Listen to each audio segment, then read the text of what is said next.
Mas hoje em específico é importante a gente trazer digamos que uma facilidade que a legislação traz para o segurado facultativo baixa renda. E só uma breve definição: facultativo é aquele que não trabalha, aquele que apenas está em casa exercendo ali suas funções e não tem uma renda própria.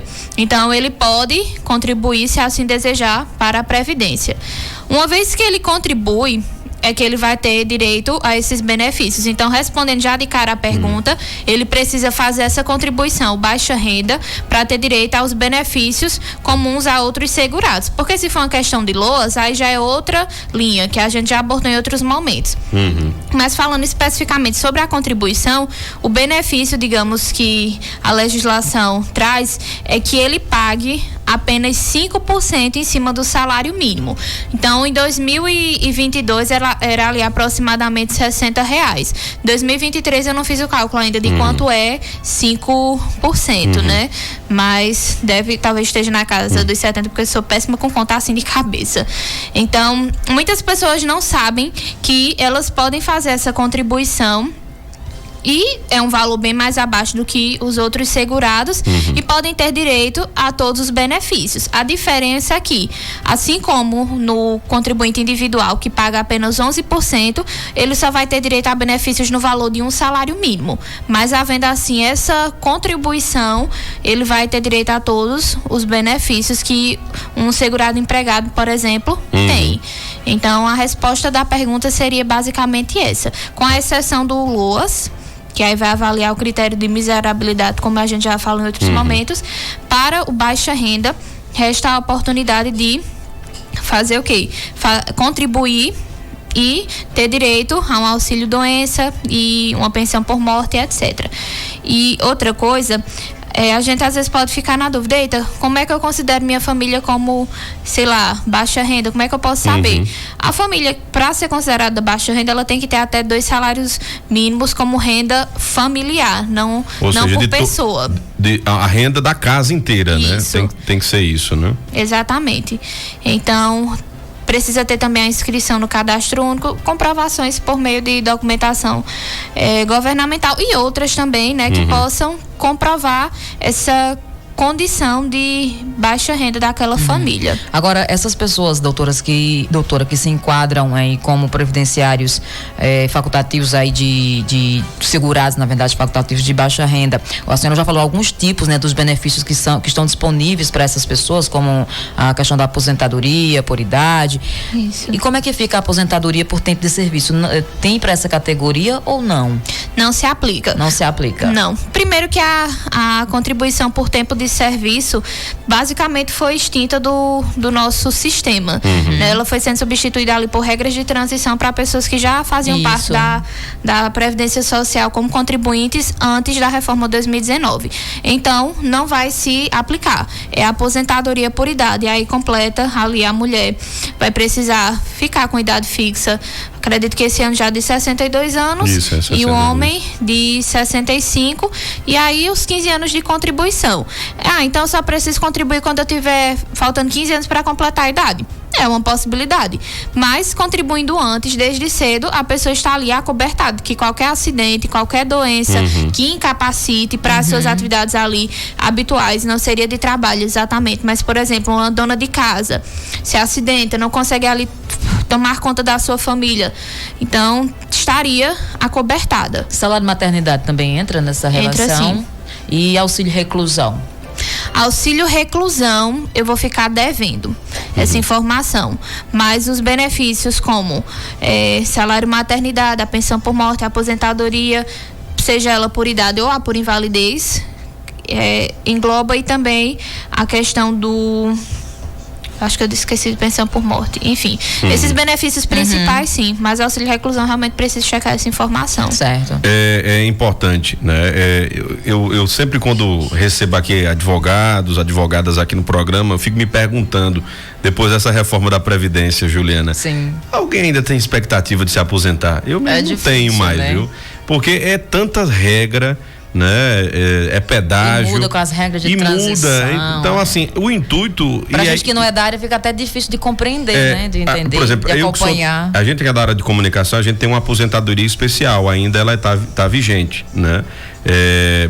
E são 25 anos, né? De contribuição, e tem um PPP, né? Que se pede, né? Que é para avaliar, enfim, para poder... Profissiográfico. Isso, exatamente. Pede essa comprovação, enfim. Então, a gente ainda tem essa aposentadoria especial, mas daqui que a gente chega, porque quando você bate, ainda tem pedágio, ainda tem várias coisas que são solicitadas. E aí eu fico naquele pensamento de que vai ser muito difícil quem é jovem hoje conseguir uma aposentadoria, porque tem aumentado a expectativa de vida, né? E aí o interesse do governo é essa, né? É de que quanto mais você ganhar, quanto mais você usufruir da aposentadoria, o quanto menos, né, você usufruir dessa aposentadoria, melhor para o governo, porque a conta é o seguinte, eu não sei se aumentou, doutora, mas pelo que eu já andei pesquisando e lendo, a cada 5 pessoas que trabalham hoje contribuindo, né, essas 5 pessoas elas estão ali para pagar um aposentado. Então são 5 pessoas hoje contribuindo, né, com a previdência, para que um aposentado ele ganhe, tem aquele salário dele mensal. Então é desse jeito que funciona. E eu fico nesse pensamento que tá cada vez mais difícil se aposentar. Quem já estava aí nas regras, né? Não pode ser também prejudicado, então tem esses pedágios, né? Que são cobrados. Tem perguntas aqui já para a doutora? Deixa eu colocar aqui, aumentar o volumezinho, pra gente colocar no ar uma pergunta para a doutora. Vamos ouvir. Bom dia, doutora Vitória. Queria fazer a seguinte pergunta. Minha filha autista recebe BPC Loas. Meu esposo pode abrir um MEI para trabalhar? Ou se ele abrir, corre o risco de perder o BPC da minha filha? Pronto, a filha recebe um BPC Loas e o pai que está querendo abrir um MEI, né? Quer ser microempreendedor individual, né? Vamos lá. Não há uma proibição expressa para pessoas que recebem o BPC Loas que alguém na família, assim, não há proibição de renda. Então, o que eu quero dizer com isso? Que pode haver o risco de perder, a depender de quanto a pessoa que vai abrir o MEI, o esposo no caso, venha a faturar anualmente. Então, quando pegar aquele faturamento anual, dividir pelos 12 meses, e quando dividir o salário, entre aspas, que ele retirou, o lucro que ele retirou ali naqueles 12 meses, pela quantidade de pessoas na casa, se superar aquele limite que a gente já tinha visto, de 1/4 de salário mínimo, vai ser cortado. Então, não há uma proibição, não é que ele não possa abrir, mas tudo vai depender de quanto ele vai faturar aqui ali mensalmente e, no final das contas, anualmente. Então, o risco seria esse, dele faturar, e quando dividisse pela quantidade de pessoas na família, né, superar esse limite legal, essa previsão legal. Tem outro ouvinte mandando aqui, eu perguntei, eu já indaguei aqui se é uma pergunta, né? Não falou, mas vou arriscar, vou colocar o áudio no ar, se for eu tiro, se não for pergunta, vamos lá. Ô Tom, é um ouvinte bom nome, pergunta pra doutora, eu tenho 64 anos e 8 meses, se eu preciso de advocacia para entrar no pedido do aposento, 30 de serviço. 30 de serviço, 64 anos, 8 meses de idade. Você está querendo saber se pode já entrar com pedido de aposentadoria, né? E é bem interessante isso, e a gente sempre tem colocado que a solicitação do pedido de aposentadoria, ela é de forma individual, né? Pode ser feito individualmente, como pode ser feito por meio do INSS do advogado também. Também, né? Essas duas possibilidades. No caso, ele pode então, no caso, se ele quiser, em caso só de negar, que entra com ação e aí precisa de um advogado, né? Perito na área, né? Isso. Então, no caso desse senhor também, ele precisa ver aí se ele pode ser beneficiado por alguma regra de transição. Mas eu acredito que ele entraria na aposentadoria atual mesmo, talvez fosse a mais benéfica, e o tempo de contribuição, os 30 anos, contariam para aumento do salário, porque, só abrindo um parêntese, quando você vai se aposentar, vai ser feito o cálculo de todos os salários que foram pagos de julho de 94 para cá, e aí entrou também a questão da revisão vendo para trás, né? Seria aproveitado ou não, mas enfim, considerando julho de 94 para cá. E aí vai ser dividido, digamos que tenham 200 contribuições, aí vai dividir o total quando somar tudo por 200. Nesse total ainda vai ser aplicado uma porcentagem, você ainda não recebe 100% não. Vai ser 60% o inicial. A cada ano de contribuição vai aumentar aí 2%, até que a pessoa possa chegar em 100% da média ali dos salários ou passar de 100%. É possível também. No caso, o que a doutora está dizendo é que, assim, de regra básica, a base da contribuição é um salário mínimo, né, da aposentadoria. Não pode ser abaixo disso. Isso, não pode ser abaixo de um salário mínimo. No caso, vai ser determinante essa regra que a doutora colocou para aumento, para ganhar, por exemplo, mais do que R$1.302 hoje, né? Basicamente. E o que fazer para você ter esse aumento? Porque eu digo a você passa uma vida inteira, aí vai se aposentar e só se aposenta com um salário mínimo, do jeito que as condições já estão difíceis. Então ali... E numa fase da vida que a gente já está precisando mais de cuidados especiais, muitas vezes medicamentos, uma alimentação diferenciada. O que fazer então, doutora, para poder dar uma aumentadazinha nesse salário? Bem, tem algumas possibilidades. No caso do empregado, é realmente ali ver se o cálculo foi feito direitinho e, se necessário, complementar alguma contribuição.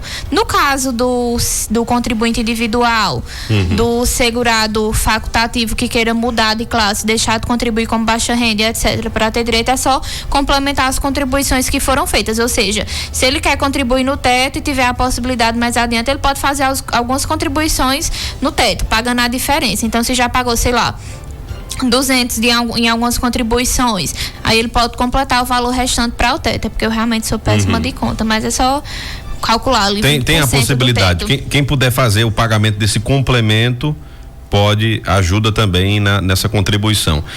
Tem outras perguntas aqui, né? A Adriana do IPSEP está dizendo: boa tarde, Tony, pergunta para a doutora Vitória se ela sabe sobre funcionário público com 55 anos de idade, 33 de serviço, se dá para se aposentar. Eu acho que tem que ver também, porque tem alguns planos de cargos e carreiras, né, de algumas profissões que acabam trazendo algumas determinações de aposentadoria, né? Então seria bom ela ver essa questão também.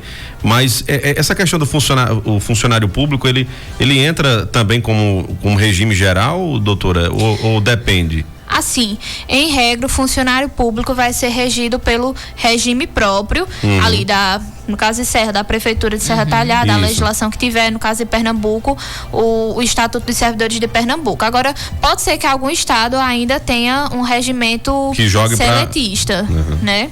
Mas, no caso dela, se for realmente regime próprio, tem que ver a legislação da cidade ou do estado que... Deve ser Serra Talhada ou então estadual, né? Que é Pernambuco. Exatamente. Mas um aspecto positivo é que o antigo governador ainda não tinha adotado a mudança da emenda para o estado. Entendi. Não sabemos como vai ficar nessa nova gestão. É importante. Então, Adriana, procura ver aí pela tua categoria, se é regime próprio, municipal, estadual, e ver quais são as regras, né, disso, para poder você ver essa situação. Tem outra pergunta em áudio, vamos trazer agora. Olá, Tony, boa tarde, doutora, estou aqui ouvindo vocês. Eu gostaria de fazer uma pergunta, doutora. Doutora, eu tenho 11 anos de contribuição, isso passado por várias empresas, por vários cargos diferentes. Eu começando agora a trabalhar como vigilante, o vigilante se aposenta com 25 anos de contribuição. Nesses anos que eu já trabalhei em outros cargos, em outras empresas, conta com esses 25 anos? Digamos que eu trabalhe 12 anos, 13 anos como vigilante.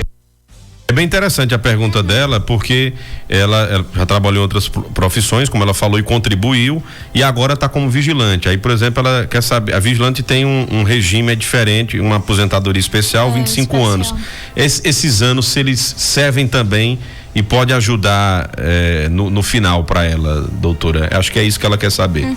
Servem sim. E existe possibilidade de conversão do tempo, no caso seria o tempo comum em especial, né? Existia essa possibilidade.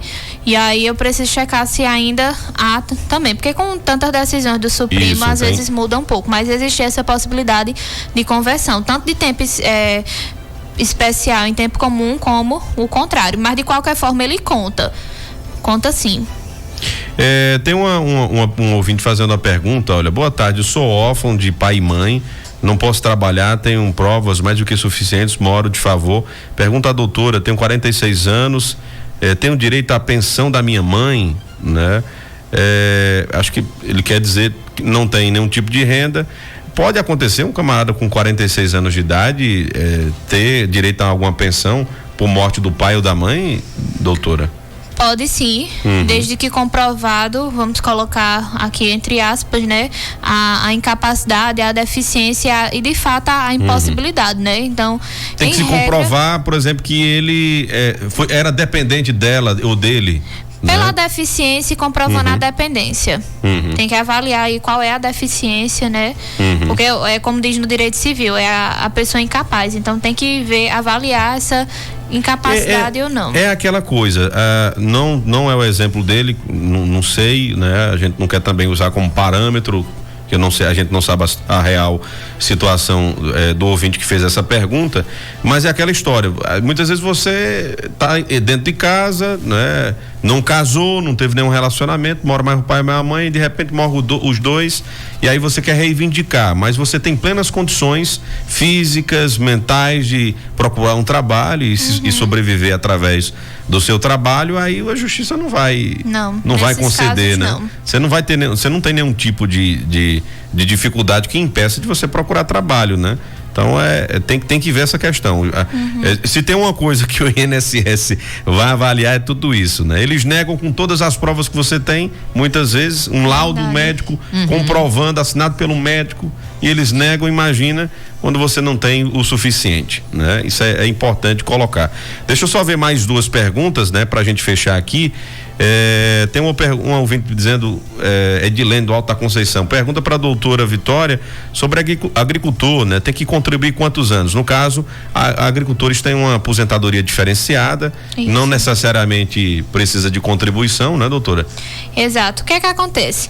Para o segurado agricultor ter a possibilidade de receber ali o benefício, nesse caso, vamos pensar na aposentadoria, né? Ele só precisa comprovar que ele trabalhou os 15 anos como agricultor e comprovar que desses 15 anos ele trabalhou também 180 meses, que é a carência que a gente chama. Então não precisa contribuir, precisa ali trabalhar os seus 15 anos e alcançar a idade. Então não precisa fazer contribuição. É muito raro, na verdade, algum agricultor que faça contribuição daquilo que lucrou do seu plantio. É verdade, é bem difícil. Queriam mexer, né, nessa aposentadoria rural, graças a Deus que saiu, né, com toda aquela luta que foi, porque a gente sabe, é diferente o agricultor nordestino para o agricultor do sul do país, é totalmente diferente, né? A realidade é diferente em questão hídrica, questão do sofrimento do homem do campo. Você pega um homem do campo, você olha assim, você acha que a idade dele é uma, mas é outra totalmente pelo desgaste e que há. Isso inclusive é observado em audiências, sabia? A questão de como tá ali o rosto, as marcas nas mãos, tudo isso é observado. Exatamente, eu lembro muito que muita gente falava sobre isso, né? A questão da aparência, né? Aí o camarada chegar lá com as unhas todas limpinhas, né, tal, bem... Uma pele impecável, perfeita, rapaz, esse homem é muito difícil ser trabalhador da roça. Tá difícil de ser um homem da roça que pega na enxada e tá com calo na mão e, né, enfim, tem toda a aparência. A gente conhece quando o camarada é agricultor e vive do campo, sem dúvidas. Doutora Vitória, lhe agradecer demais, mais uma vez, muitas perguntas aqui, não vai dar tempo de fazer todas, né, que são muitas perguntas, mas tenho certeza que muita gente vai ter um norte, né? Porque é aquela coisa, o intuito do nosso quadro é que você saiba quais são os seus direitos e aí você vai ver se você consegue encaixar, né, Juliana? Isso. Dentro desses, dos pré-requisitos para cada benefício, e aí você pode realmente ter um benefício que muitas vezes você acha que não tem condições, mas você tem essa oportunidade. Isso é muito bom. É bom. E você, quando você tem conhecimento dos seus direitos, aí ninguém lhe passa a perna, né? Verdade. Conhecimento é a única coisa que ninguém tira de ninguém, tá bom, gente? Esse é o propósito. É a maior riqueza que a gente pode ter. Exatamente. A maior riqueza que a gente pode dar e pode distribuir para as outras pessoas é conhecimento. Doutora Vitória, obrigado mais uma vez e até a próxima, viu? Até a próxima. Obrigada, doutora. Obrigada.